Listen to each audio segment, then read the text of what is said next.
Viral এই ছেলেটির নাম রাহুল চক্রবর্তী। মাত্র 5 বছর বয়সেই মারা গিয়েছিলেন বাবা, আর সেই বছরই তাকে একা ফেলে নতুন করে বিয়ে করে ছেড়ে চলে গিয়েছেন মা। তাই 83 বছরের অসুস্থ বৃদ্ধ দাদুই এখন একমাত্র সম্বল রাহুলের। আর তার চিকিৎসার জন্যে অমানসিক পরিশ্রম করে 40 ডিগ্রি গরমেও এই ছেলেটা সকাল 11টা থেকে দুপুর 2টো অবধি হকারি করতে বেরিয়ে পড়ে। আর তাই পড়াশুনো মাত্র ক্লাস 12 অবধি, ইচ্ছে থাকলেও সুযোগ হয়নি আর। সোশ্যাল মিডিয়ায় এই ছেলেটির ঘটনা সবার প্রথমে তুলে ধরেছিলেন অতীন্দ্রবাবু। তার জন্যই আজ এই ছেলেটির বিষয়ে আমরা জানতে পারছি তার জীবন সংগ্রামের কথা। আর বর্তমান যুগে সোশ্যাল মিডিয়ার ক্ষমতা যে কি পরিমাণ তার উদাহরণ রাহুল। অতীন্দ্রবাবু জানিয়েছেন, যেই ছেলেটা বাদাম খাজা বিক্রি করে সংসার চালাতে হিমশিম খেত, আজ তার জন্যে বিভিন্ন জায়গা থেকে চাকরির সুযোগ আসছে। আসুন 21 বছর বয়সের এই হার না মানা যোদ্ধার গল্পটাই আজ বরং জেনে নিই।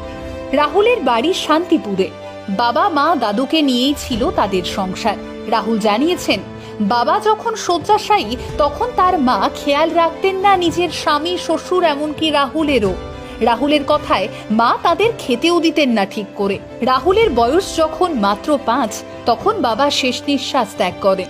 5 বছর বয়সে বাবার মৃত্যু চোখের সামনে দেখে নিজেকে সামলানো বেশ কঠিন হয়ে দাঁড়ায় ছোট্ট ছেলেটার জীবনে। তবে কিছুদিনের মধ্যেই আরো বড় আঘাত আসে।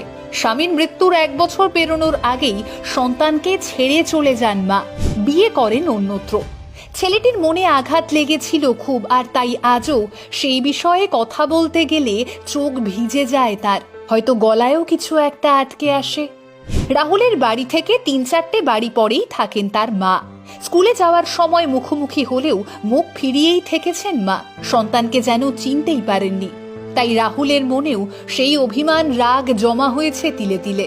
আর তার মনে আজ মায়ের জন্যে কোনো জায়গা নেই। দাদুকে নিয়ে সেদিন থেকেই শুরু হয় ছোট্ট রাহুলের জীবনযুদ্ধে টিকে থাকার লড়াইটা। সংসারে অভাব অনটনের মাঝেও লেখাপড়া চালিয়ে যান রাহুল। 2022-এ উচ্চ মাধ্যমিক পাশ করেন ফার্স্ট ডিভিশনে। কিন্তু সংসারে অভাব অনটন, দাদুর চিকিৎসার খরচ, এই সবটা সামলে কলেজে আর ভর্তি হওয়া হয় না রাহুলের। কারণ পড়াশোনার খরচের যোগান দেবে কে? উত্তরটা জানা ছিল না তার। বাধ্য হয়ে এবারে লেখাপড়ায় ইতি টানতে হলো রাহুলকে। শুরু করলেন ট্রেনে বাদাম আর তিলের খাজা বিক্রি করা। তা থেকে যা উপার্জন হয় তা দিয়েই কোনো রকমে চলে দাদু নাতির এই অভাবের সংসার। কোনোদিন হয়তো চলেও না, কেউ খোঁজ রাখে না তাদের। 21 বছরের রাহুল ছোটবেলা থেকেই কঠিন বাস্তবতার সম্মুখীন হয়েছে। তাই এসব আর বোধহয় এখন তাকে খুব একটা ভাবায় না। তিনি জানেন এভাবেই তাকে এই লড়াইটা চালিয়ে যেতে হবে। তবে অদ্ভুত বিষয়টা কি জানেন? এত কিছুর পরও এই ছেলেটার মুখে এক টুকরো হাসি লেগে থাকে, হয়তো দুঃখের। রাহুল হয়তো আরো কিছু পড়তে চেয়েছিলেন জীবনে, বড় হয়ে ওঠার দিনগুলোতেই আর 5টা শিশুর মতো তিনিও নিশ্চয়ই তার মাকে পাশে চেয়েছিলেন।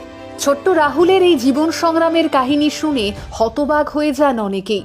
প্রশ্ন করেন তারা একাধিক, আর সবকিছুর উত্তরে হাসি মুখেই রাহুল বলেন, কাজ না করলে সংসার চলবে কি করে?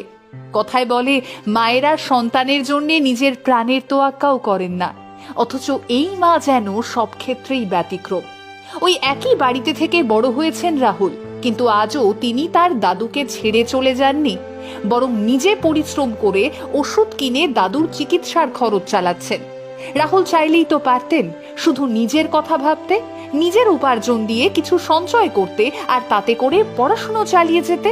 কিন্তু রাহুল তার দায়িত্ব কর্তব্য থেকে পিছিয়ে আসেননি। না, রাহুল তার মায়ের মতো প্রিয়জনকে তার দুঃসময়ে ছেড়ে চলে যাননি, বরং নিজের সবটা দিয়েই আগলে রেখেছেন। সত্যি জীবন সংগ্রামের বড় ময়দানে ছোট থেকেই যোদ্ধা রাহুল।